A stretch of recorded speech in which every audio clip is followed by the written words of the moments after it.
C'est en somme ce que veut dire Socrate lorsqu'il énonce dans le dialogue platonicien intitulé Gorgias que nul n'est méchant volontairement. La formule peut paraître à première vue naïve ou angélique. S'agit-il de dire qu'au fond, tout le monde est gentil, que personne n'est un salaud ? Pas exactement. Quand Socrate affirme que nul n'est méchant volontairement, il défend en fait l'idée que toutes les fautes que nous commettons sont en réalité des erreurs, c'est-à-dire qu'elles sont inspirées par l'ignorance plutôt que par la malveillance.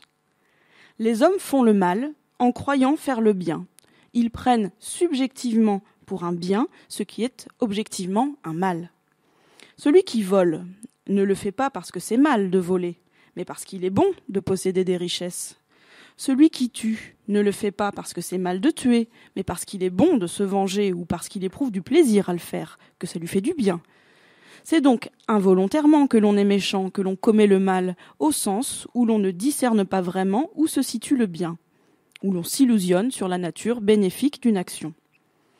Selon cet intellectualisme moral, si les hommes avaient la connaissance des vraies valeurs, leur conduite serait infailliblement droite, car l'intelligence du bien inclinerait nécessairement leur volonté vers celui-ci.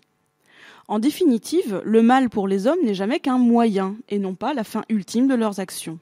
Et à ce titre, même les pires crimes contre l'humanité ont été inspirés à leurs auteurs par la poursuite d'un idéal, à leurs yeux, hautement estimable, et non pas par la volonté d'accomplir une œuvre diabolique. Les nazis voulaient asseoir la suprématie de la race aryenne, ce qui nécessitait d'éliminer juifs, tziganes, homosexuels, handicapés. De même que l'accomplissement de la société communiste en Russie nécessitait de se débarrasser des koulaks, des nobles et des bourgeois qui s'opposaient à la mise en place d'une société juste fondée sur l'égalité. En somme, c'est bien ici l'aveuglement idéologique et non pas la volonté avérée de commettre le mal qui est en cause et qui a dramatiquement donné naissance à l'horreur totalitaire. Hitler, pas plus que Staline, ne serait donc un salaud, malgré l'atrocité des crimes dont ils sont responsables. Mais alors, si nul n'est méchant volontairement, autant dire que la méchanceté n'existe pas. Autant dire qu'il n'y a jamais de salauds, mais que des pauvres types, malheureux ou déboussolés. Le bon sens ne peut s'empêcher d'être scandalisé par la thèse socratique, tout simplement parce qu'elle conduit à exonérer les méchants de toute responsabilité à l'égard de leurs fautes. Pourtant, un élément simple permet de mettre en doute cette thèse. C'est que personne ne peut nier qu'il a conscience de mal agir lorsqu'il ne fait pas ce qu'il doit. Lorsqu'on fait appel à l'expérience intime de la conscience morale, il semble qu'on en arrive à des conclusions tout autres que celles de l'intellectualisme moral de Socrate. On trouve ainsi chez Kant, dans la critique de la raison pratique, l'idée selon laquelle personne ne peut se mettre à l'abri de cette voix intérieure qui l'accuse s'il a conscience d'avoir eu l'usage de sa liberté au moment où il a commis une action injuste.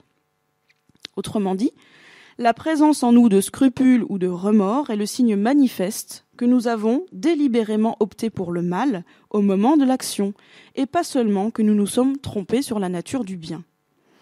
Kant utilise judicieusement la métaphore du tribunal pour figurer le débat contradictoire qui a lieu en notre fort intérieur, lorsque nous faisons notre examen de conscience. En nous s'affrontent toujours deux voix.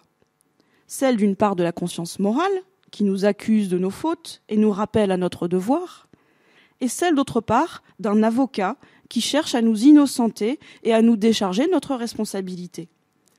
Pour parvenir à nous soulager de notre sentiment de culpabilité, la voix de l'avocat en nous peut alors mettre en œuvre différents stratagèmes. On peut tout d'abord se dire que ce que nous n'avons fait n'est qu'une négligence, qu'il est impossible d'éviter entièrement, mettant ainsi cette action regrettable sur le compte de notre inattention. Ce sera par exemple le cas de l'automobiliste qui, distrait par l'usage de son smartphone au volant, provoque un accident de la route. On peut aussi présenter une version des faits qui insiste sur leur caractère inévitable et indépendant de notre volonté, en se disant que nous avons été emportés par le torrent de la nécessité naturelle. Par exemple, un individu ayant participé à des destructions et des pillages lors d'une manifestation qui tourne mal pourra chercher à échapper à sa responsabilité en justifiant qu'il n'était pas le seul à agir de la sorte, qu'il a été pris malgré lui dans le flot de violence de la foule et qu'il n'a pas pu résister au mouvement de masse qui s'était créé. Néanmoins, Kant rappelle que quelles que soient nos tentatives pour nous disculper de nos fautes, nos efforts pour nous dissimuler la vérité resteront vains, et nous ne pourrons nous empêcher d'éprouver de remords, de nous sentir coupables. Dès lors, puisque dans ces circonstances nous savons que nous avons mal agi, nous pouvons légitimement en déduire qu'il en va de même pour les autres. Lorsqu'ils font le mal, ce n'est pas par simple ignorance, mais bien en connaissance de cause.